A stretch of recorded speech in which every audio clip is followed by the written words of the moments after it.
Hi, welcome to Smell What's Cooking. Today we're going to make stuffed bread. Check it out.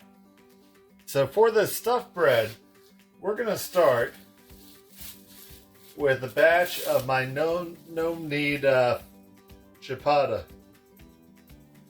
So that's been there, it's been sitting and cold fermenting in my fridge for a couple days. I have a lot of flour here on my counter. I'm just going to pull that out.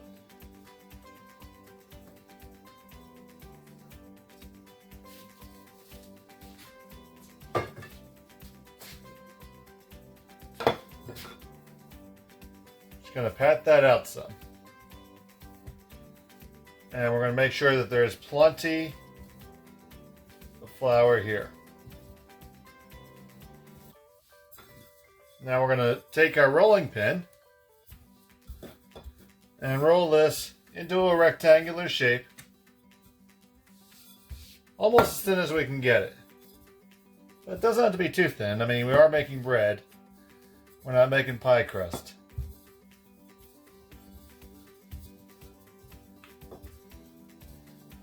And you can look at my channel for the no-knead ciabatta recipe.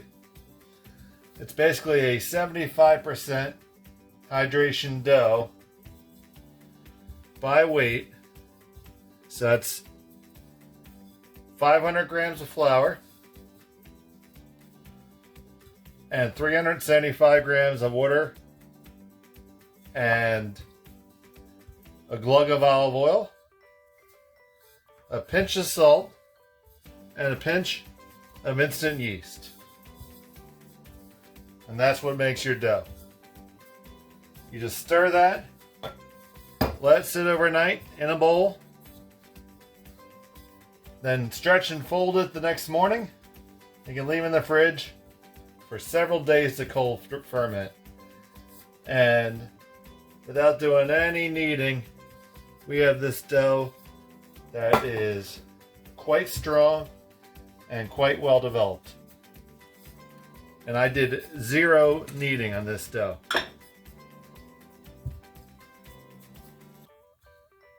Alright, so this stuffed bread is popular in and around the Philadelphia area. There's a couple bakeries that make it.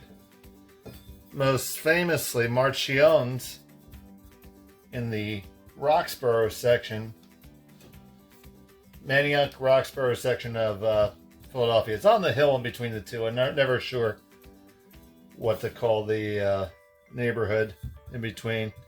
Some would say it's in Roxborough, some would say it's in Manioc. It's over that way.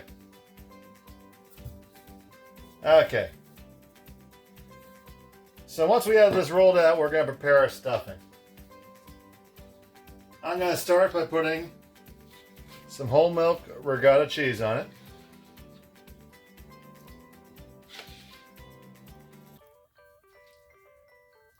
And just kind of smearing that around.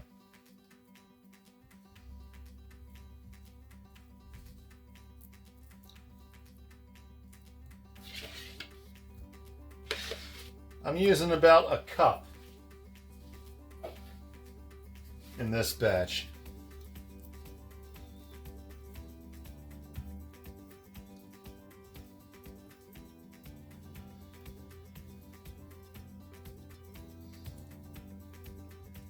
Now Marchione's will make a whole bunch with different salamis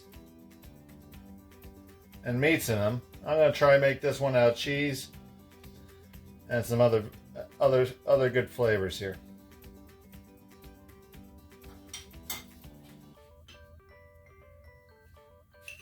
Next, I'm going to take some sun-dried tomatoes and add them. Now we're going to cut this bread up so you can put big whole pieces in there. Try to kind of make this in layers. So there's my sun-dried tomato layer. We can let the oil go in there. Now I'm going to take a pesto layer. Incorporate that in there.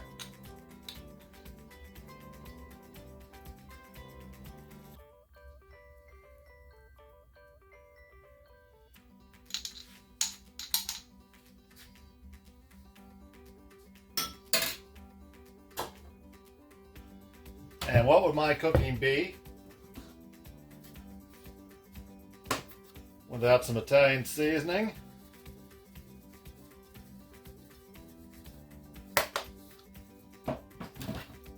You just add some garlic powder into here.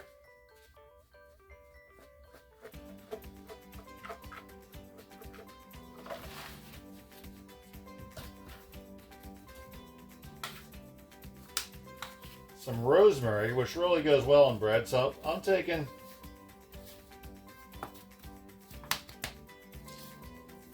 a good amount of herbs here.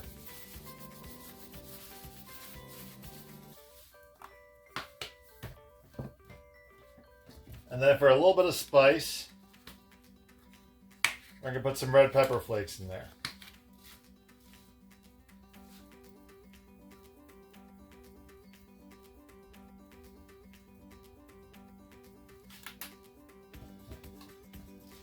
And we're going to top it all off with some whole milk mozzarella. Not too much. You do want this bread to cook. But the mozzarella will actually bind it all together, because this is actually going to be served at room temperature, not hot.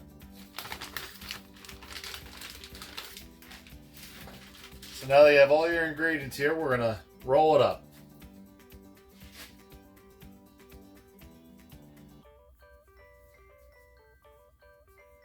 And you want to do it tight, but not too tight, but definitely not too loose either. Well, what do you mean by that, Dave? I mean exactly what I thought.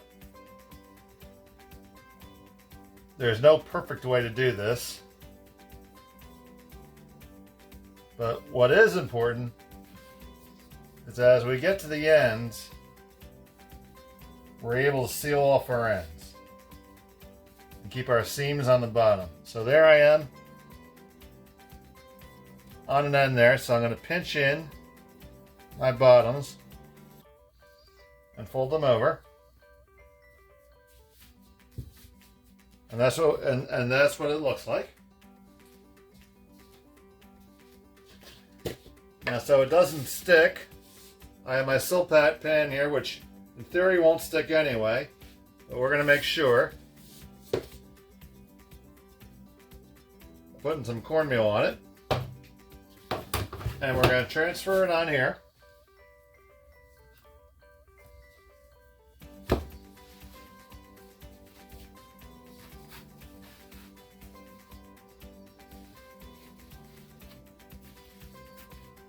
And we're going to let this proof at room temperature for a minimum of 2 hours. 3 is preferable. We'll be back in a little bit.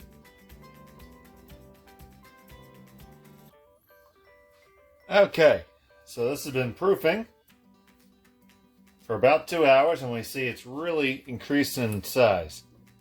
Now there's a lot of moisture in here, so we're going to want to vent it. I'm going to take a very sharp knife and score 4 fairly deep lines into it.